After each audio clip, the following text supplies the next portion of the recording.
Baik, Assalamualaikum warahmatullahi wabarakatuh. Selamat pagi, selamat siang, selamat malam, salam sejahtera buat kita semua.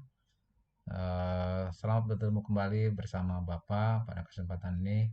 Pak Charkim akan menyampaikan materi tutorial tentang SOP administrasi transaksi sebagai lanjutan ataupun bagian kedua dari materi administrasi transaksi untuk KD 3.1 itu memahami SOP administrasi transaksi. Ya, pada pertemuan kali ini adalah pertemuan lanjutan atau pertemuan yang session yang kedua atau FAT 2, yaitu standar prosedur operasional untuk menangani administrasi penjualan secara kredit. Di awal kita sudah memahami apa itu SOP. SOP itu adalah merupakan aturan yang ditentukan oleh perusahaan terkait dengan kegiatan-kegiatan yang ada dalam suatu perusahaan. Di awal kita sudah membahas tentang SOP mengenai atau standar operasional prosedur penjualan pembelian tunai, dan yang kedua adalah SOP untuk penjualan tunai. Nah, sekarang kita akan bahas untuk di sesi yang kedua ini atau pada pertemuan yang kedua ini kita akan bahas standar operasional prosedur untuk menangani administrasi penjualan secara kredit. Seperti apa sih standar operasional prosedur untuk menangani administrasi penjualan kredit ini? Ini ada 10 tahapan. Jadi yang pertama adalah ada permintaan pelanggan yang dibuktikan oleh surat permintaan atau order dari pembeli. Jadi ketika kita akan menangani administrasi penjualan kredit, itu pertama yang harus ada bukti permintaan dari pelanggan berupa surat permintaan atau order dari pembeli. Baik melalui Telegram ataupun melalui WA ataupun melalui surat elektronik atau email maupun surat secara tertulis yang dikirimkan secara langsung. Kemudian yang kedua, ada negosiasi yang dibuktikan dengan catatan atau notulen hasil pertemuan yang termuat dalam kesepakatan-kesepakatan. Artinya negosiasi yang dilakukan oleh pihak penjual dengan pihak calon pelanggan itu sudah dilakukan kesepakatan dan sudah tercatat dalam sebuah catatan kecil yang disebut dengan notulen sebagai hasil pertemuan yang memuat tentang kesepakatan-kesepakatan antara pihak penjual dengan pihak calon pembeli. Kemudian yang ketiga, aplikasi kredit dibuat oleh calon pembeli. Jadi nanti yang membuat aplikasi pengajuan ataupun form-form daripada formulir eh, pengajuan kredit itu adalah yang membuat calon pembeli. Kemudian yang keempat, periksa formulir aplikasi kredit apakah sesuai dengan bukti-bukti yang dilampirkan. Contoh misalkan, kalau semisal di dalam pengajuan kredit harus melampirkan fotokopi KTP, misalkan fotokopi eh, apa namanya rekening listrik, fotokopi kartu keluarga, fotokopi sertifikat jaminan sertifikat rumah atau tanah misalkan. Nah, ketika memang itu lampiran-lampiran itu harus ada dan harus termuat sesuai dengan yang ada dalam aplikasi, berarti daya dukung atau bukti-bukti itu harus ada, harus terlampir. Kemudian yang kelima, lakukan survei kepada calon pelanggan yang dibuktikan dengan formulir bukti survei yang terisi secara lengkap. Kemudian berikan rekomendasi seperlunya. Contoh, misalkan ketika kita mensurvei rumah misalkan, rumah sebagai jaminan, rumahnya misalkan permanen, luas lahan sekian, sudah sesuai kita centang atau checklist sesuai atau rekomendasi sesuai dan seterusnya. Kemudian yang lain misalkan rekening listrik, jumlah kilometernya ataupun ukuran kilometernya atau jumlah pembayaran tiap bulannya, setiap tagihannya itu sesuai dengan yang tertera dalam aplikasi kredit itu, ya tinggal diceklis saja. Baru yang keenam, lakukan persetujuan dari manajer bagian kredit yang dibuktikan dengan diotorisasikannya atau ditentangkannya formulir aplikasi kredit. Jadi ada bukti persetujuan dari manajer bagian kredit. Apa buktinya? Itu ada bukti pembuahan tanda tangan yang dilakukan oleh manajer bagian kredit pada form aplikasi kredit tersebut. Kemudian yang ketujuh, apabila iya, maka dilakukan proses penjualan. Dan apabila tidak, maka dikembalikan kepada calon pelanggan. Nah, kenapa ada iya dan atau tidak? Artinya ketika calon pembeli ini memenuhi daripada persyaratan-persyaratan yang tertuang di dalam aplikasi kredit dan orang tersebut dinyatakan layak, berarti direkomendasikan iya untuk dilakukan proses penjualan. Tetapi apabila minat tidak, maka eh, akan dikembalikan kepada calon pelanggan. Dan yang kedelapan, surat perjanjian dibuat sesuai dengan standar perusahaan. Jadi nanti MOU-nya atau surat perjanjiannya itu sesuai dengan ketentuan perusahaan. Baru yang kedelapan adalah surat perjanjian dibuat sesuai dengan standar perusahaan tadi sudah. Yang kesembilan adalah buatlah invoice atau faktur. Jadi ketika nanti sudah dibuatkan MOU, buatkan daftar invoice atau daftar tagihan. Berapa jumlah nominal barang, apa saja barang yang dibeli secara kredit. Itu harus tertuang, baik secara kuantitinya, kemudian kualitasnya, spesifikasinya, harganya, ya, kemudian PPh-nya dan seterusnya, ya, atau PPN, maaf, itu seperti itu.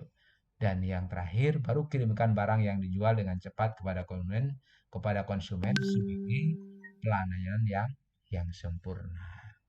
Nah, itu adalah prosedur-prosedur yang harus dilakukan ketika kita menangani administrasi penjualan secara kredit. Kemudian yang selanjutnya adalah standar prosedur operasional atau standar operasional prosedur untuk menangani administrasi penerimaan kas. Nah, jadi ketika pengelola atau penerima uang kas sendiri ini ada standarnya, ada prosedurnya.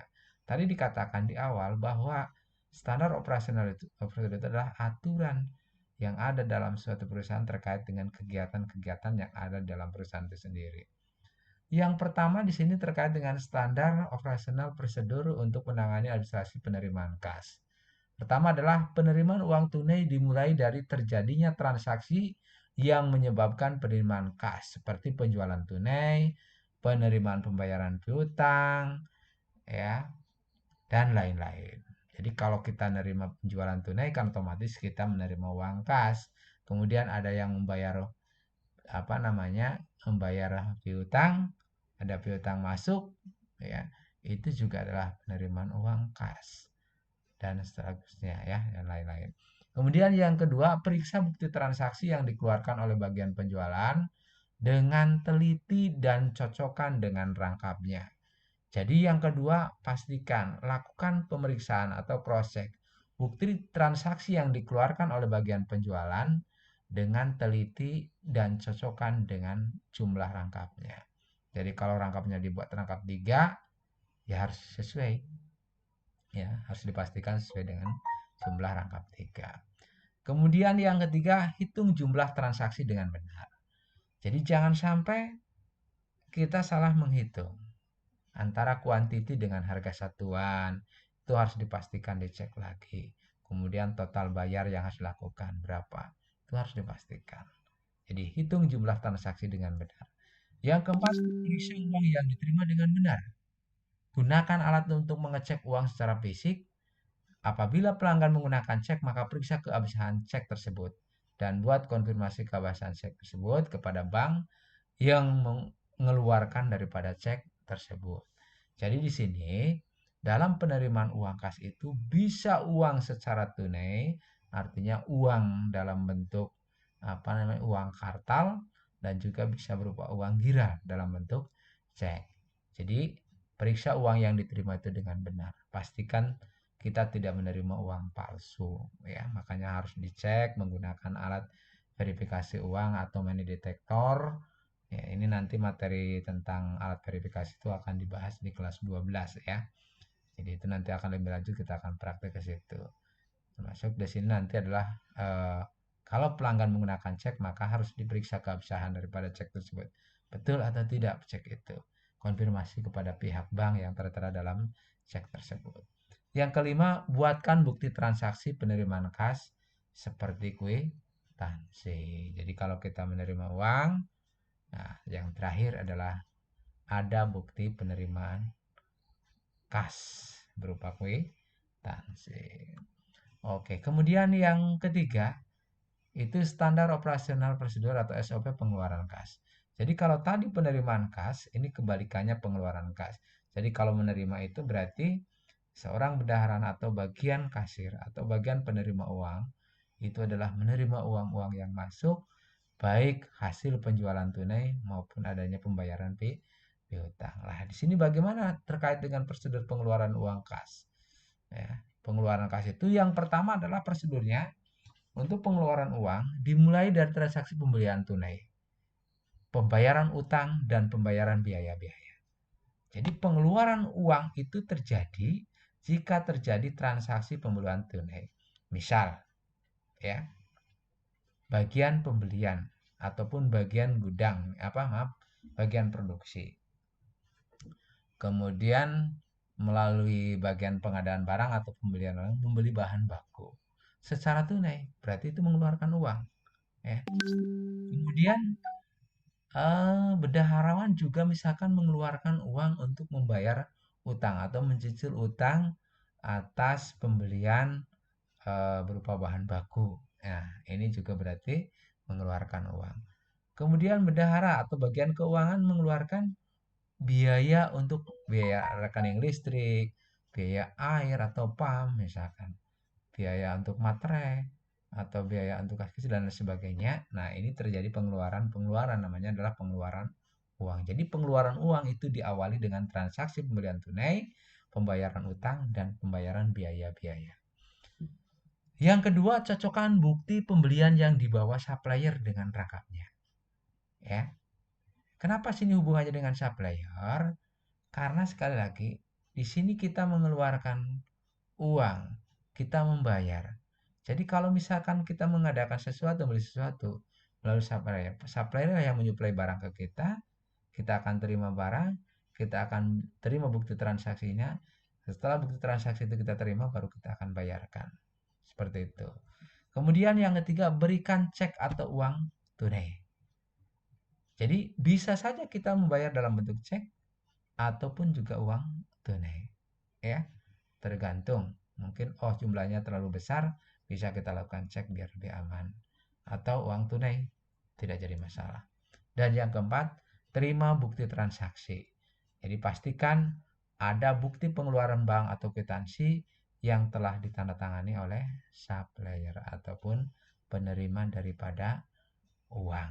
Jadi kalau kita mengeluarkan uang, bukti uang itu sudah diterima, pastikan ada buktinya berupa kwitansi ataupun bukti pengeluaran bank berupa cek. Ya, itu seperti itu. Nah, ini adalah ada 4 aturan atau standar dalam pengeluaran kas. Nah, itu terkait dengan tadi yang sudah kita bahas pada pertemuan kali ini. Kita membahas ada 3 hal. Yang pertama adalah standar operasional untuk menangani administrasi penjualan kredit. Kemudian yang kedua adalah standar operasional atau standar atau SOP untuk menangani administrasi penerimaan kas. Dan yang ketiga adalah SOP untuk pengeluaran kas. Dan besok kita akan bahas lebih lanjut pada materi tentang berkas-berkas administrasi pada bagian atau sesi yang ketiga. Saya rasa untuk materi pada pertemuan kali ini, jadi ada 3 hal yang perlu diingat. Tadi adalah SOP tentang administrasi transaksi untuk penjualan secara kredit, kemudian SOP untuk penerimaan kas, dan SOP untuk pengeluaran kas. Silakan anak-anakku semua, apa yang disampaikan bisa dipahami, dipelajari, kemudian nanti kalau misalkan ada yang mau didiskusikan atau ditanyakan, bisa chat melalui forum diskusi yang sudah kita sediakan di kelas Maya aplikasi psikologi ataupun nanti di Google Class. Nah, itu Dan besok kita lanjut pada sesi atau part yang ketiga tentang berkas-berkas administrasi transaksi. Baik tentang bekas administrasi transaksi penjualan maupun berkas-berkas administrasi transaksi penjualan. Ingat, jaga selalu kesehatan, tetap kita semangat untuk belajar, walaupun dengan belajar jarak jauh kita optimalkan media yang kita punya, baik nanti melalui virtual Google Suite ataupun melalui kelas maya yang sudah kita sediakan menggunakan Schoology maupun Google Class. Itu saja, pastikan kalian harus selalu menjaga protokol kesehatan ya.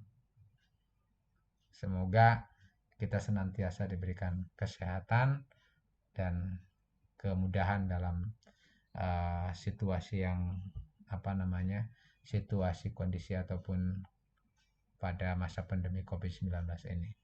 Tetap semangat. Saya akhiri. Assalamualaikum warahmatullahi wabarakatuh.